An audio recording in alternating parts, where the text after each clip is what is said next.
got both hands off the wheel. The cops are coming. I'm listening to the music with no fear.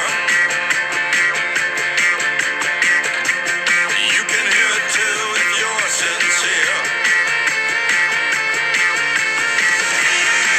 'Cause I'm a punk rocker, yes I am. Well, I'm a punk rocker, yes I am. 'Cause I'm a punk rocker, yes I am.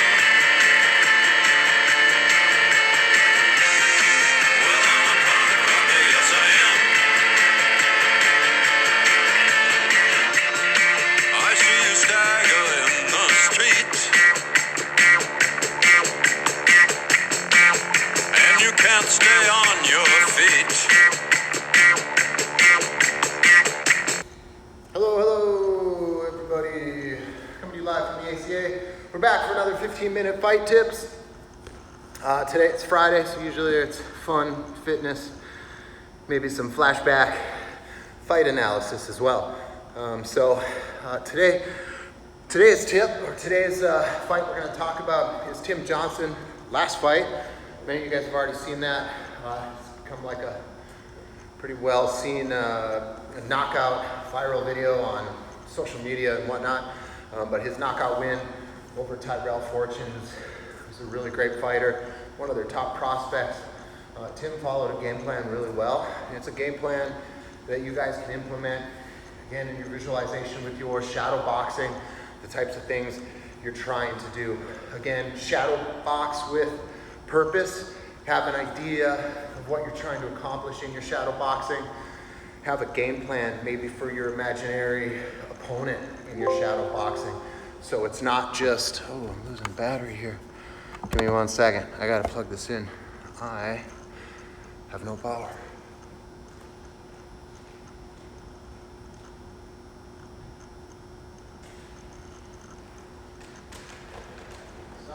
Sorry. We're coming back. Computer didn't get plugged in.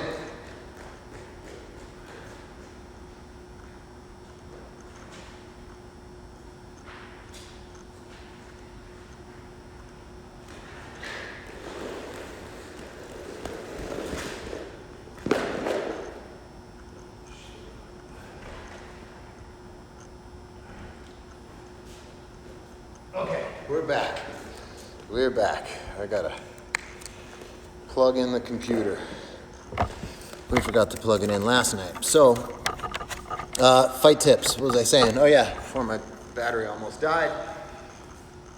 Tim Johnson, visualizing the type of opponents you want to have when you're shadow boxing, right? So, the idea here, it's kind of been like a theme of some of our other fight tips, is like visualizing the type of opponent, the things you want to improve on when you're shadow boxing. So shadow boxing with purpose, that's where we were.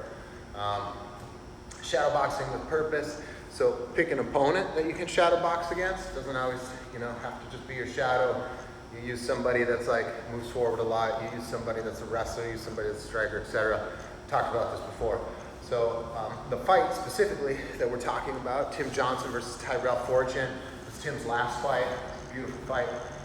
Tim stuck to a really good game plan, and the game plan was pretty simple. Tyrell is just an amazing striker, an amazing wrestler, so we knew that Tim had to be on his toes. Not that any of his fights aren't dangerous, but this one especially had some bad ramifications had he lost, considering he was 0-2 in his last 2 outings with Bellator. It wouldn't have been a terrific start for him, so he followed up beautifully with a big win over Tyrell. So Tyrell likes to set up shop, stand in place. He sometimes likes to move forward. And if you allow him to do that, he has a lot of knockout power. One position where people don't have a ton of knockout power is when you get him moving backwards.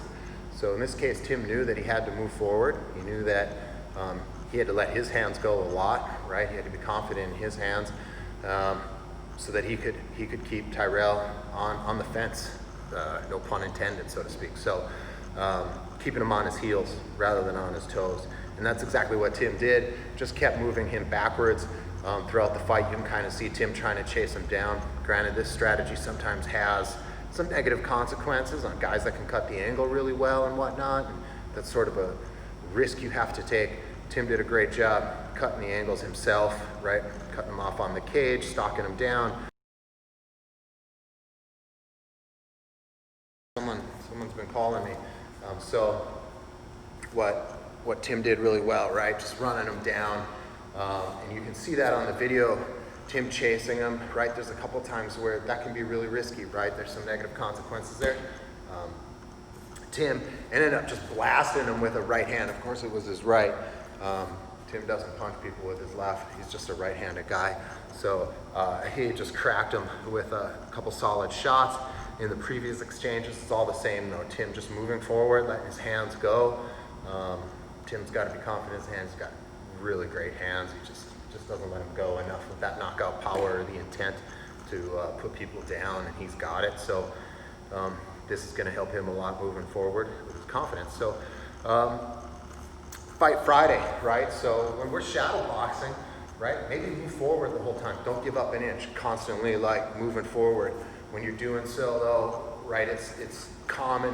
If you're like chasing somebody, you don't want to trip over your feet. You don't want to get overextended, right? If I'm moving forward too much, too fast, and I can't keep up, I'm going to fall flat on my face. So what you want to do when you're shadow boxing here is just monitoring your footwork all the time, right? You can cross step, right? If you want to switch stance, you can do all of that, right? But you have to be careful that you're not overcommitting. And some tips on how to not overcommit, you can see in our timeline from all our 15-day fight tips that we've been doing.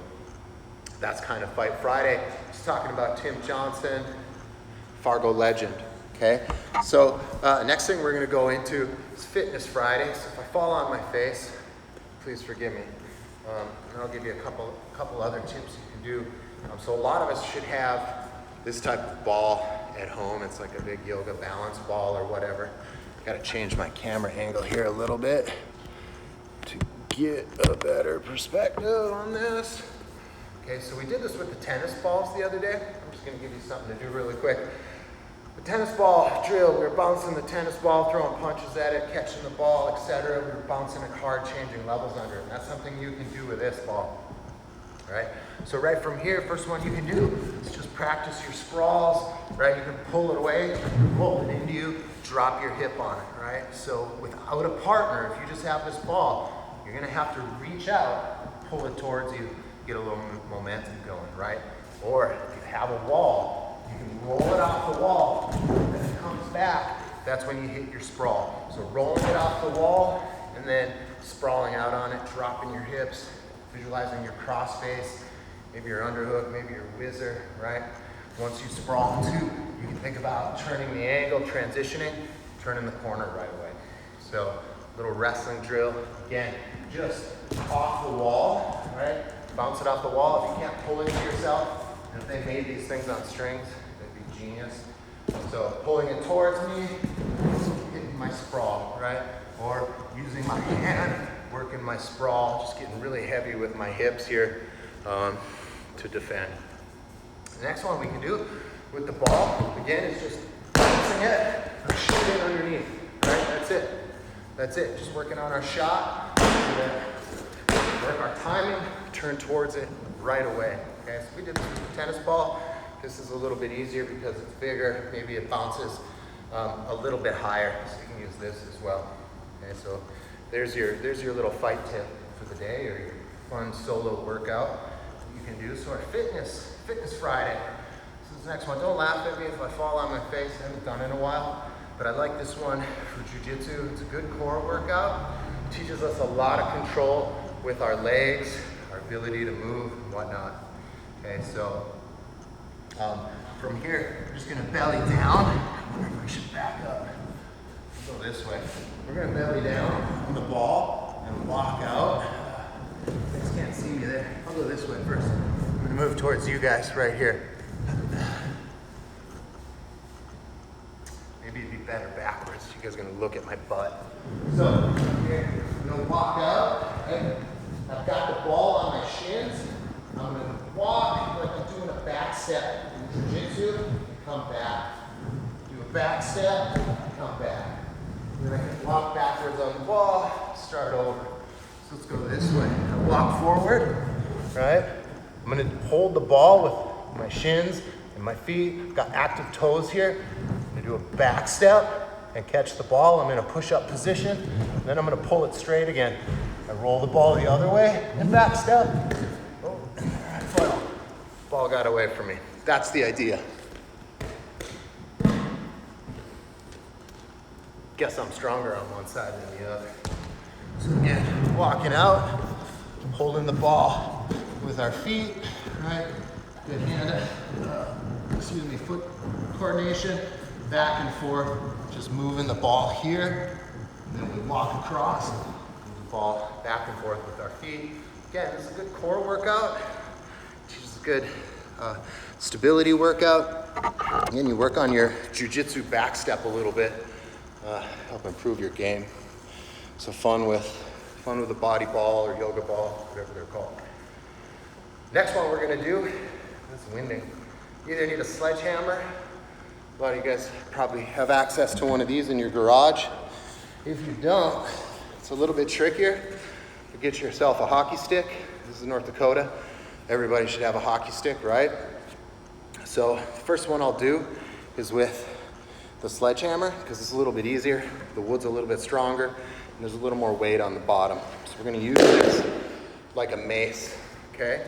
So putting the hammer flat down on the mat, my right hand is gonna be towards the head of the hammer, right? So I'm holding the bar like this, palm down on the bottom, palm up on the top.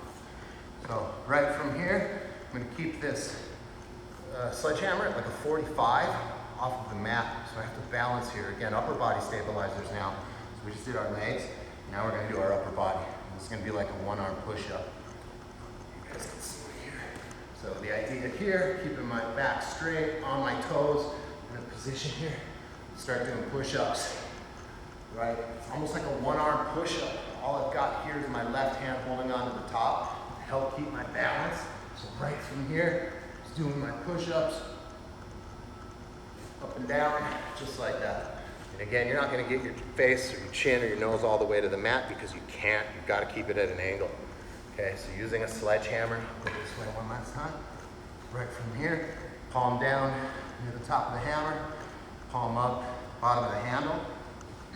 Right from here, doing a push-up, push-up. Try both sides. I'm not gonna do my left. You guys will laugh at me. So if you don't have a sledgehammer, you can use a hockey stick here, but I have to hold really close towards the blade and able to do this drill. You're just gonna snap the stick because it's not strong enough, okay? So my right hand, really close to the blade, my left hand up near the top, and I'm just gonna post the stick on the ground, do the same exact thing, up and down. Start push-ups, just like that. Good old hockey stick. Many uses for the hockey stick, right? Score goals, do push-ups. All my hockey fans will appreciate that. But there's a couple challenging workouts for you guys to add. Fitness Friday, Fight Friday, having fun Friday. You guys be safe, enjoy your weekends, be good to each other, be good to everybody. Take care, and I will see you guys soon. Hey, we're gonna open up on Monday under some of the North Dakota restart guidelines. I can't wait to see you guys. I will see you soon. Farewell. Fairly well.